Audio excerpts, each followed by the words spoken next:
Assalamualaikum warahmatullahi wabarakatuh. Halo teman-teman, perkenalkan saya Nurul Fauzia dengan NIM PO713203251082.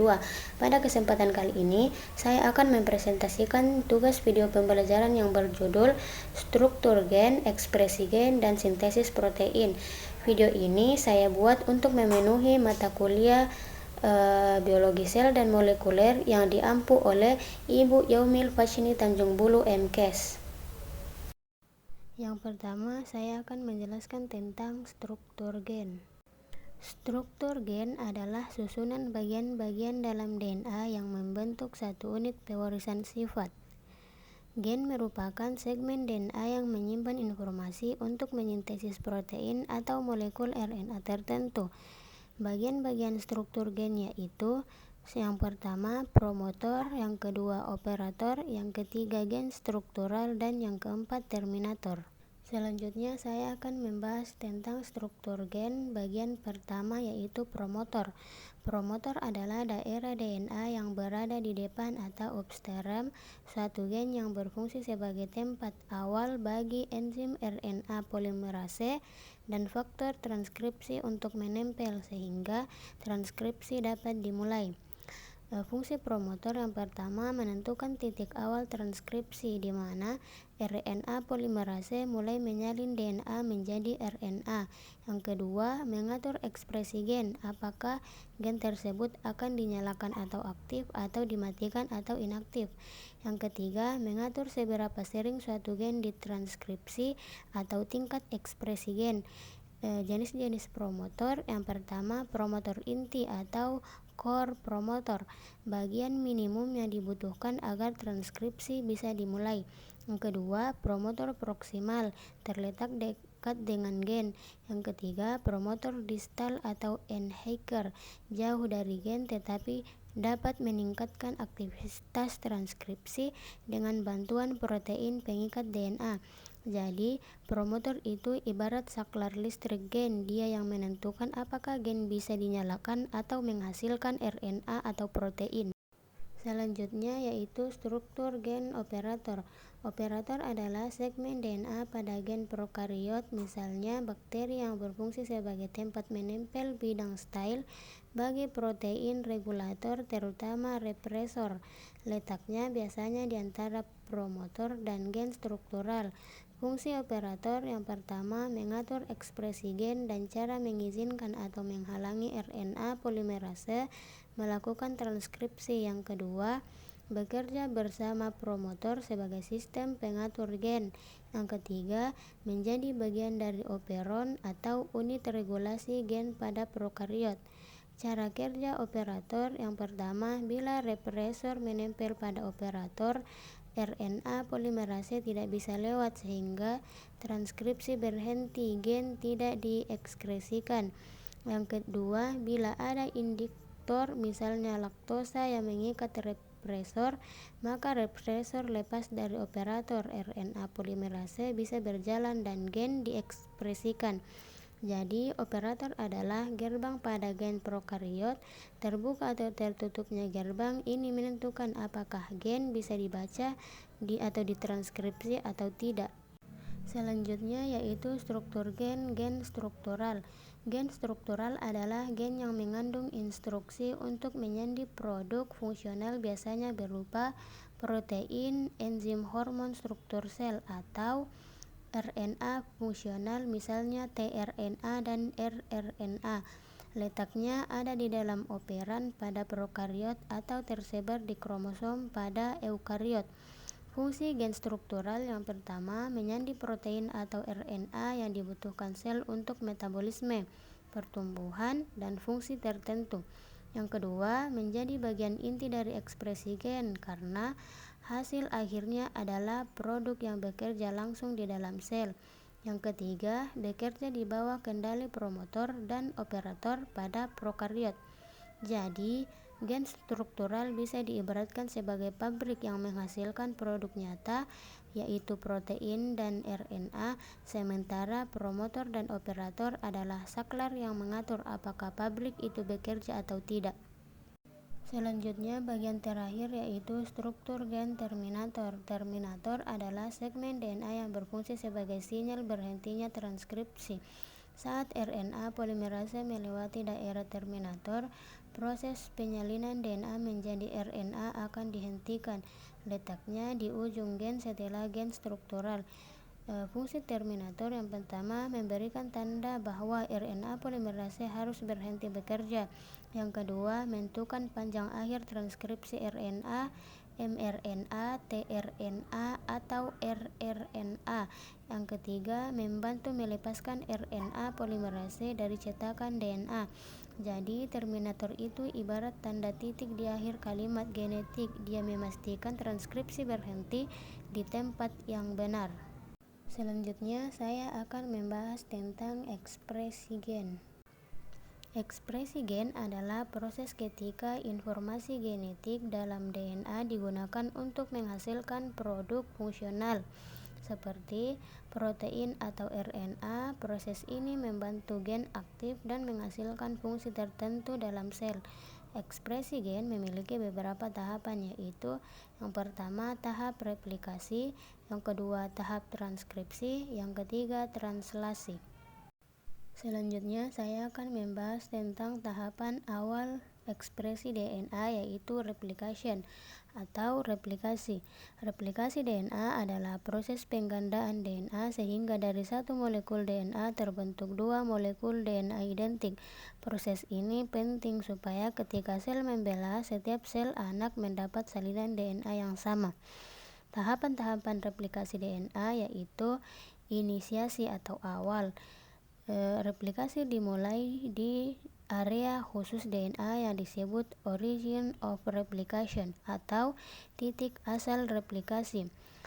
Enzim helikase membuka untai ganda DNA dengan memutus ikatan hidrogen protein SSB atau single strand bidang protein, menjaga agar untai tunggal tidak kembali menyatu. Lalu, enzim primase membuat RNA primer sebagai titik awal sintesis DNA. Yang kedua, elongasi atau pemanjangan. Sintesis DNA baru dilakukan oleh enzim DNA polimerase dengan menambahkan nukleotida baru sesuai dengan pasangan basa, yaitu adenin dengan timin, guanin dengan sitosin. Untai yang disebut pada leading start sintesis berlangsung terus-menerus, sementara lagging start sintesis terputus-putus membentuk pragma Okazaki yang kemudian disambung oleh enzim DNA ligase agar menjadi utuh. Yang ketiga yaitu terminasi atau akhir. Setelah seluruh DNA disalin, RNA primer diganti oleh DNA dengan bantuan DNA polimerase. Enzim DNA ligase kemudian menutup celah yang tersisa sehingga terbentuk dua molekul DNA yang identik, masing-masing terdiri dari satu untai lama dan satu untai baru. Dengan tahapan tersebut, replikasi DNA berlangsung dengan sangat akurat karena adanya mekanisme proofreading yang memperbaiki kesalahan. Hal ini menunjukkan bahwa replikasi DNA merupakan proses fundamental yang memastikan keberlangsungan kehidupan dan pewarisan sifat genetik pada generasi sel berikutnya.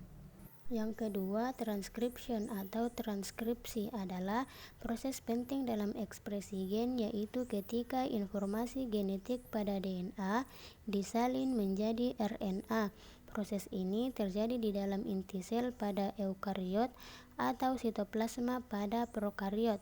RNA yang dihasilkan bisa berupa mRNA atau messenger RNA, tRNA atau transfer RNA, atau RNA ribosomal RNA. Tetapi yang utama dalam sintesis protein adalah mRNA. Proses transkripsi berlangsung melalui 3 tahap utama, yaitu yang pertama, inisiasi. Enzim RNA polimerase menempel pada daerah khusus DNA yang disebut promotor.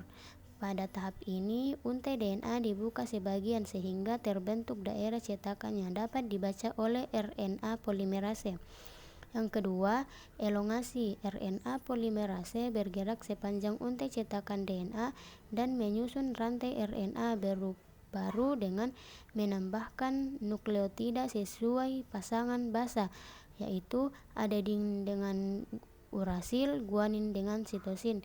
Berbeda dengan DNA, pada RNA tidak ada basa timin melainkan diganti oleh urasil. Yang ketiga, terminasi. Proses transkripsi berhenti ketika RNA polimerase mencapai sinyal terminator pada DNA. Setelah itu, molekul RNA yang terbentuk dilepaskan. Pada eukariot, mRNA hasil transkripsi masih berbentuk pre-mRNA yang harus diproses lebih lanjut, meliputi penambahan cap 5 aksen, penambahan ekor poli A pada ujung 3 aksen, dan spilling, pemotongan intron, dan penyambungan ekson. Setelah matang, mRNA keluar dari inti menuju ribosom untuk digunakan dalam proses translasi. Dengan demikian, transkripsi merupakan tahap awal yang sangat penting dalam ekspresi gen, karena tanpa proses ini, informasi genetik tidak dapat diubah menjadi protein fungsional yang menentukan sifat dan aktivitas sel. Yang ketiga, translation atau translasi. Translasi adalah tahap lanjutan dari ekspresi gen setelah transkripsi, yaitu proses penerjemahan kode genetik yang terdapat pada mRNA menjadi urutan asam amino untuk membentuk protein. Proses ini berlangsung di ribosom, organel yang berfungsi sebagai tempat sintesis protein. Translasi sangat penting karena protein merupakan molekul fungsional yang berperan dalam hampir semua aktivitas sel. Proses translasi terbagi menjadi 3 tahap utama. Yang pertama, inisiasi. mRNA menempel pada ribosom, tepatnya pada subunit kecil. Kemudian tRNA inisiator yang membawa asam amino metionin berkaitan dengan kodon start, biasanya adenin urasil guanin pada mRNA. Setelah itu, subunit terbesar ribosom bergabung sehingga terbentuk kompleks inisiasi translasi. Yang kedua yaitu elongasi. Ribosom bergerak sepanjang mRNA membawa kodon satu persatu. tRNA membawa asam amino sesuai dengan pasangan kodon antikodon. Asam amino yang dibawa tRNA kemudian dihubungkan dengan ikatan peptida oleh enzim peptidil transferase sehingga terbentuk rantai polipeptida yang semakin panjang. Yang ketiga yaitu terminasi. Proses translasi berhenti ketika ribosom mencapai kodon stop, yaitu urasil adenin-adenin, urasil adenin-guanin, dan urasil guanin-adenin. Pada tahap ini tidak ada tRNA yang sesuai, melainkan protein pelepas atau relase faktor yang masuk ke ribosom menyebabkan rantai polipeptida dilepaskan dari kompleks. Setelah translasi selesai, rantai polipeptida akan mengalami lipatan menjadi struktur 3 dimensi yang stabil. Kadang, protein juga mengalami modifikasi pasca translasi seperti fosfolilasi atau glikosilasi agar menjadi aktif dan siap menjalani fungsinya. Dengan demikian, translasi merupakan proses vital dalam kehidupan sel karena hasil akhirnya adalah protein yang akan menentukan sifat, fungsi, dan aktivitas biologis suatu organisme. Tanpa translasi, informasi genetik yang tersimpan di dalam DNA tidak dapat diwujudkan menjadi produk nyata yang mendukung kehidupan. Yang terakhir yaitu sintesis protein. Sintesis protein adalah proses biologis yang sangat penting karena menghasilkan protein sebagai molekul fungsional utama dalam sel. Protein berperan dalam hampir semua aspek kehidupan, mulai dari membentuk struktur sel, mengatur metabolisme melalui enzim, hingga menjadi hormon dan antibodi. Proses sintesis protein berlangsung melalui 2 tahap utama, yaitu transkripsi dan translasi. Selanjutnya saya akan membahas tentang tahap pertama, yaitu tahap transkripsi. Informasi genetik yang terdapat di dalam DNA disalin menjadi mRNA atau messenger RNA. Proses ini terjadi di inti sel pada eukariot, sedangkan pada prokariot berlangsung di sitoplasma. Enzim RNA polimerase membaca cetakan DNA dan menyusun rantai RNA baru yang bersifat komplementer. Setelah terbentuk mRNA mengalami pemerosotan, kemudian keluar dari inti menuju ribosom sebagai tempat sintesis protein. Yang kedua yaitu tahap translasi. mRNA dibaca oleh ribosom untuk diterjemahkan menjadi urutan asam amino. Proses ini dimulai dengan kodon start yaitu adenin urasil guanin yang menandakan awal penerjemahan. tRNA atau transfer RNA membawa asam amino sesuai dengan kodon pada mRNA melalui pasangan kodon antikodon. Ribosom kemudian menyambungkan asam amino dengan ikatan peptida membentuk rantai polipeptida. Proses ini berlanjut hingga ribosom menemukan kodon stop yaitu urasil guanin adenin, urasil adenin guanin, urasil adenin adenin yang menandai akhir sintesis. Setelah translasi selesai, rantai polipeptida akan dilipat menjadi struktur 3 dimensi yang khas. Beberapa protein juga mengalami modifikasi pasca translasi, seperti penambahan gugus fosfat atau gula untuk meningkatkan fungsi atau stabilitasnya. Hasil akhirnya adalah protein fungsional yang siap digunakan dalam berbagai aktivitas sel. Secara keseluruhan, sintesis protein adalah mekanisme yang mengubah informasi genetik menjadi produk nyata yang menopang kehidupan.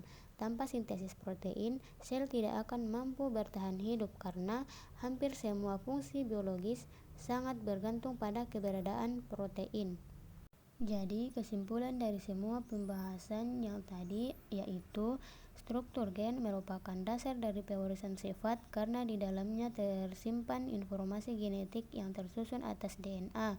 Setiap gen memiliki bagian penting seperti promotor, daerah pengatur, dan gen struktural yang bersama-sama mengatur proses ekspresi gen.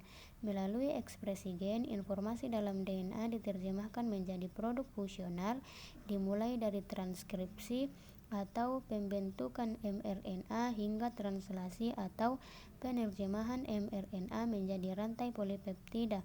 Proses tersebut berlanjut pada sintesis protein yaitu hasil akhir berupa protein fungsional yang mengalami polipeptidatan dan modifikasi agar dapat bekerja sesuai peran biologisnya. Dengan demikian, dapat disimpulkan bahwa struktur gen menyediakan kode genetik. Ekspresi gen merupakan mekanisme pembacaan dan penerjemahan kode tersebut, sedangkan sintesis protein adalah manifestasi nyata dari informasi genetik yang menentukan sifat, fungsi, dan aktivitas suatu organisme. Ketiga konsep ini saling berkaitan erat dan membentuk dasar utama dari kehidupan seluler. Sekian video pembelajaran dari saya, kurang lebihnya mohon dimaafkan. Wassalamualaikum warahmatullahi wabarakatuh.